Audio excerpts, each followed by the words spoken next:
કે આવા શુભ સંકેતો આપણને બધાને મળ્યા. આપણી કથા તો અહીંથી જ સફળ થઈ ગઈ. પણ જ્યારે મનોકામનાની વાત આવે તો આપણને ત્યાં એ બાએ બહુ સરસ કહ્યું કે અહીંયા જે માંગે તે કોઈ પણ દિવસ છૂટતું નથી. આપણા સાંઈધામની અંદર એ સદાવ્રત ચાલુ થયેલું છે. હવે દિવસના ચાલુ થયેલું છે.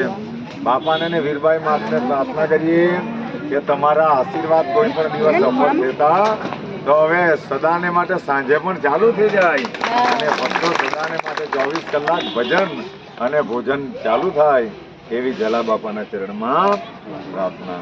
કારણ કે બીજી વસ્તુનો તો નાશ થઈ જાય, એ નાશવંત છે. પણ જે વીરપુરની અંદર ચાલી રહેલું છે એ શાશ્વત છે.